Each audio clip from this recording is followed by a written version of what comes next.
If you want to start improving yourself right from this moment, ask yourself, what rating would I give out of 10 for each area of my life? Start with mental health. 1 being you're completely miserable and unhappy every day. 10 being you're extremely happy, you're fulfilled, and you feel great. Then go over to physical health.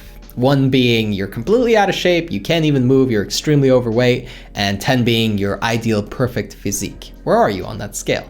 Then move over to wealth and ask yourself, well, how do I feel about my financial situation? 1 being extremely poor and 10 being complete abundance and everything is easy. Finally, rate your relationships. 1 being you have no friends and no significant other, and 10 being you're extremely happy with your social circle, you have a great significant other, and you feel really happy in this area. This is a really simple and quick exercise, and you can either just do it in your head or write it down to make it a little more tangible. But what we really need to ask ourselves is, what would a 10 out of 10 look like in each area, and are we actually setting realistic expectations and goals that we're going to fulfill, or do we have crazy high standards so that we can never be happy, never feel fulfilled, and we're creating this strain and drain on our own mentality? Then the second part to this is really analyzing whether or not it's worth going to a 10 in every area or even in one area. Think about it. You'd probably be pretty unhappy if you had all the money in the world, but your health was down in the gutter and you were in terrible physical condition.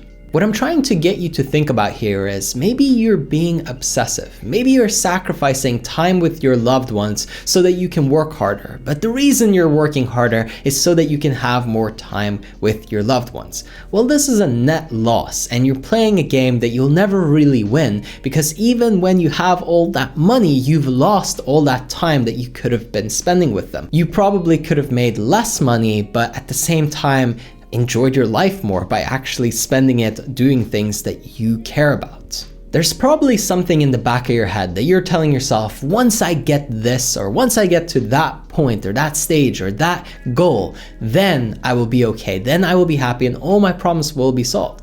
Newsflash, they won't. You'll have new problems, and problems that were under the surface that you weren't paying attention to will probably compound and become bigger over time and hit you when you finally realize that this isn't the only thing that matters. But sometimes we get tunnel vision, and we really have to take a big step back and reflect and ask ourselves, how do I really improve as a person? How do I really feel deeply fulfilled and excited about my life again, instead of just chasing after the next big thing? Of course, pursue your goals, but make it meaningful and make it worth your time, because at the end of the day, what you're going to run out of is time.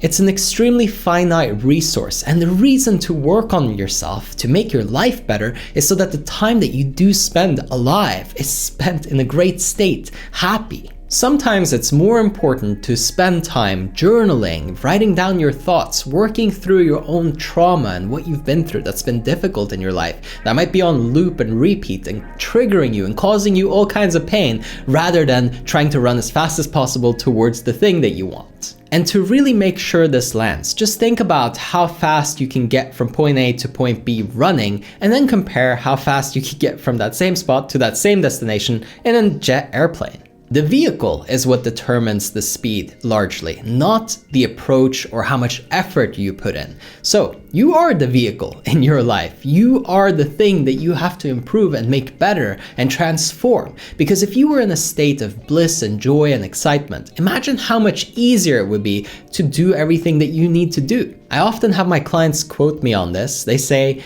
how do I need to feel in order to do what I need to do, or at least to make it easier?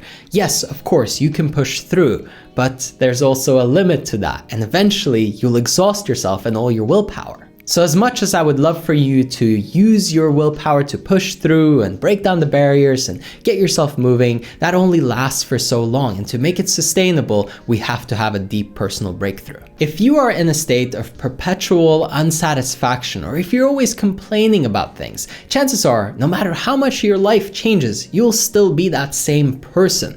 We have to change you. And then when your life changes, it becomes sustainable, healthy, and integrated, instead of you just jumping from lower platform to a higher platform and still being the same version of you. So please take this moment to reflect and think through all these areas. Think about your mental health, think about your physical health, think about your wealth, and think about your relationships and rate them. Again, go through and define what would a 10 out of 10 look like, and then ask yourself, do I really want that? Is it important enough to sacrifice for?